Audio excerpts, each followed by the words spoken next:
जातिवादी ना ही मीडिया है ना ही नेता है, जातिवादी ये बिहार की तमाम जनता है। अरे बिहार के बच्चे 10-15 हजार 20 हजार के मजदूरी के लिए बिहार से बाहर जाकर नौकरी करते हैं और चुनाव के समय में हम लोग यहाँ बिहार में बैठकर जातीय समीकरण का जोड़ घटाव करते हैं। ऐसे थोड़े बदलेगा अपना बिहार। बिहार को बदलने के लिए मुद्दा बदलिए, मुद्दा बदलेगा, आप बदलेंगे तब ना बिहार बदलेगा। भाषणबाजी से बिहार थोड़े बदल जाएगा। ये पलायन का दर्द उस बहन से पूछिएगा जो रक्षाबंधन पर अपने भाई के कलाई में राखी नहीं बांध पाती है। ये पलायन का दर्द बहुत सताता है। ये पलायन का दर्द आपसे जाति पूछ कर नहीं आता है। बिहार में विधानसभा चुनाव नजदीक आ रहे हैं। चुनाव के इस मानसून में जातिवादी मेढक एक्टिव हो गए हैं और टरटराना शुरू कर दिए हैं। ऐसा मैं इसलिए बोल रहा हूँ क्योंकि जब आप टीवी खोले तो टीवी चैनल्स पर दिखता है जातीय समीकरण, जब आप अखबार पलटें तो अखबार में दिखता है जातीय समीकरण, सोशल मीडिया खोलें तो वहां दिखता है जातीय समीकरण। जब सब जगह जातीय समीकरण और जात पात की ही चर्चा होगी तो क्या बिहार के विकास पर चर्चा के लिए कोई दूसरा प्लेटफॉर्म बनाया जाएगा? क्यों मीडिया ये नहीं समझ रहा है कि जात पात से लोगों का पेट नहीं भरेगा, जात पात से लोगों की भलाई नहीं हो सकती है? क्यों मीडिया इस बात पर जोर ना देकर कि किस विधायक ने 5 वर्षों में अपने क्षेत्र में क्या काम किया, क्या करना बाकी रह गया है, उनके क्षेत्र की क्या समस्याएं हैं, समस्याओं का समाधान कब तक होगा, कैसे होगा, उसका रोड मैप क्या है? मीडिया इस बात में उलझी है कि फला पार्टी के विधायक को फला जाति के लोग वोट दे रहे हैं। क्या मीडिया का दायित्व यही है? पूछता है बिहार। ऐसे में एक गंभीर सवाल भी उठता है कि क्या मीडिया जातिवादी है?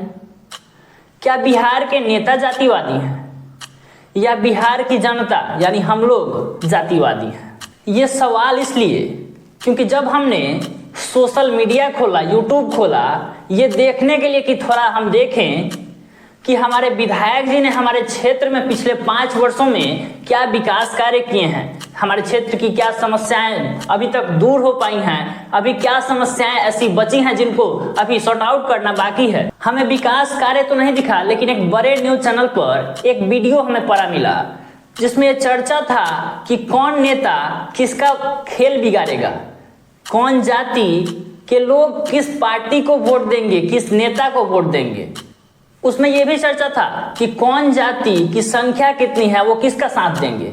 और अभी सुनिए, आश्चर्य की बात तो यह है कि उन वीडियोज पर हजारों नहीं लाखों में व्यूज हैं। यानी कि बिहार के लाखों लोग इस बात को देखना पसंद कर रहे हैं कि हम जरा देखें कि किस जाति के लोग किस पार्टी को वोट दे रहे हैं।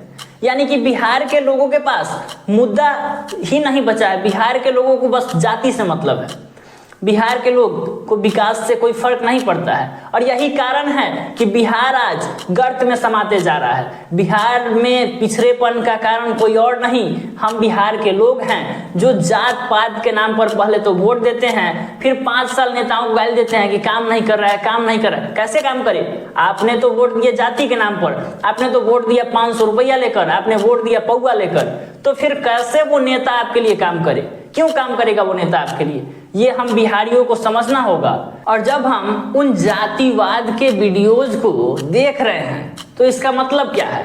इसका मतलब यही है कि हमें विकास से कोई फर्क ही नहीं पड़ता, हमें बस जाति से मतलब है। और ऐसे में यह जवाब स्पष्ट हो जाता है कि जातिवादी ना ही मीडिया है ना ही नेता है, जातिवादी ये बिहार की तमाम जनता है। चूंकि आप उन्हीं वीडियोज को देख रहे हैं जिसमें जात पात की चर्चा है, जिसमें जातीय समीकरण की चर्चा है, इसलिए मीडिया आपको वही दिखा रहा है और नेता वही कर रहे हैं, क्योंकि उनको पता है नेता अपना जन समर्थन बटोर पा रहे हैं, मीडिया अपना टीआरपी बटोर पा रही हैं। और नेता को जन समर्थन चाहिए, मीडिया को टीआरपी चाहिए, जो उनको जात पात की बात करके मिल जा रहा है, तो फिर वो क्यों करे विकास की बात? मीडिया और नेता को विकास से क्या मतलब है जब उनको जन समर्थन और टीआरपी जात पात के नाम पे मिल जा रहा है, जातीय समीकरण के नाम पे मिल जा रहा है, तो क्या फायदा उनको विकास कार्य करने का?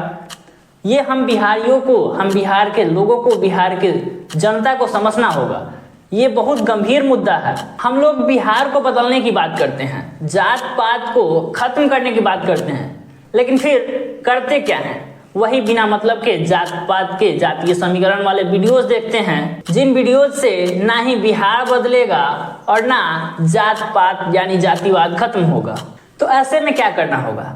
ऐसे में हमें स्वयं जागरूक होने की जरूरत है। हमें सवाल करना होगा अपने जनप्रतिनिधियों से, सांसदों से, विधायकों से, अपने क्षेत्रीय प्रतिनिधियों से, मुखिया से, वार्ड पार्षद से, कि कब हमारा बिहार बदलेगा, हमारे बिहार की छवि, बिहार का तकदीर और तस्वीर कैसे बदलेगा।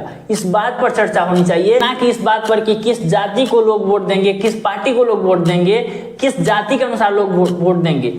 हमें वोट जाति और पार्टी के नाम पर ना देकर बिहार के विकास के नाम पर जब हम वोट देंगे तब जाके हमारे बिहार की तकदीर और तस्वीर बदलेगी। आज बिहार के बाहर हम बिहारियों का क्या छवि है जानते हैं आप? बिहार के बाहर बिहारी का मतलब है बीमारी, बदहाली, गरीबी, बेरोजगारी, लाचारी, बेबसी। ये कैसे खत्म होगा? ये तब खत्म होगा जब हमारा मुद्दा बदलेगा, जब हमें अपने प्रतिनिधियों का, जब हम चयन करने का आधार बदलेंगे। जो आज जातीय समीकरण और जात पात है, इसके जगह पे जब हम आधार विकास को बनाएंगे, बिहार के विकास को जब आधार बनाएंगे, तब ये बदलाव कहीं ना कहीं संभव हो पाएगा। हमारे बिहार के बच्चे 10-15 हजार 20 हजार के मजदूरी के लिए बिहार से बाहर जाकर नौकरी करते हैं, और चुनाव के समय में हम लोग यहाँ बिहार में बैठकर जातीय समीकरण का जोर घटाव करते हैं। ऐसे थोड़े बदलेगा अपना बिहार। बिहार को बदलने के लिए मुद्दा बदलिए, मुद्दा बदलेगा, आप बदलेंगे तब ना बिहार बदलेगा। भाषणबाजी से बिहार थोड़े बदल जाएगा। बिहार बदलने के लिए विजन होना चाहिए, किस तरह से बदलेगा। और विजन सोचना सिर्फ नेता, अधिकारी, मंत्री का काम नहीं है। विजन हर एक नागरिक जब तक नहीं सोचेगा, जब तक नहीं समझेगा कि किस तरह से हम अपने बिहार को आगे लेकर जा सकते हैं, तब तक ये संभव नहीं है। इसको संभव करने में बिहार का एक एक नागरिक जब तक आगे नहीं आएगा, तब तक बिहार की वो लाचारी, बेबसी, बदहाली, बेरोजगारी, लाचारी, गरीबी सब भरा रहेगा, जब तक कि हम लोग आगे नहीं आते हैं। आपसे हमारा एक अपील है। अपील ये है कि आप अपने विकास पर बात करिए, आप बिहार के विकास के बारे में चर्चा करिए। आप अपने जनप्रतिनिधियों से ये सवाल पूछिए कि आखिर कब तक बिहार की जनता ये सहती रहेगी।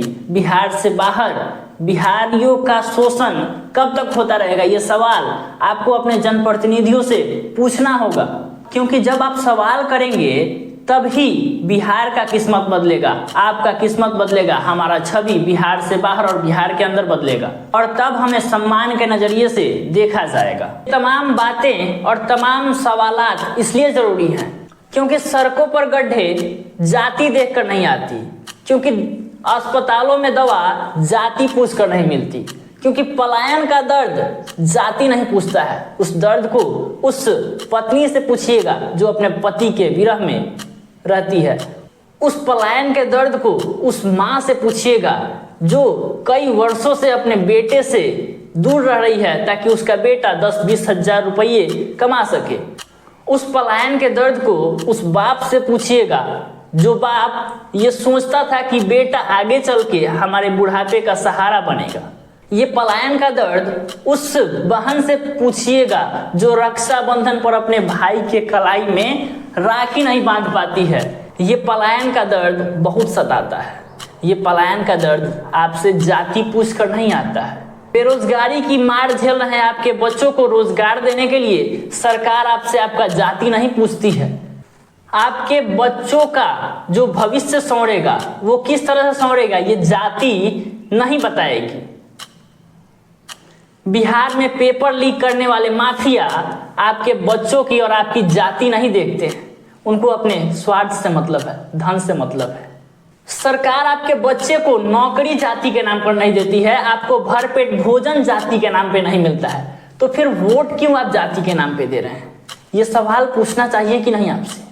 आप कब समझिएगा, कब तक आप उन नेताओं के झोली में अपना वोट फ्री में जाति के नाम पर देते रहिएगा? ये सवाल आपसे हमारा है, कब तक?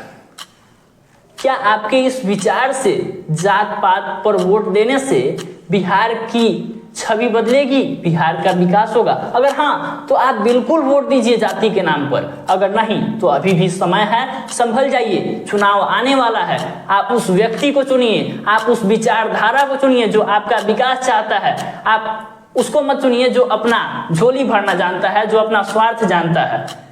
आपसे अपील है, मैं ऐसा नहीं कर रहा हूं कि आप किसी एक्स पार्टी को वोट दीजिए, वाई पार्टी को वोट दीजिए। आप समझदार हैं, आप समझ सकते हैं, आप उनको चुनिए जो आपका सोचते हैं, उनको नहीं जो अपना सोचते हैं। धन्यवाद।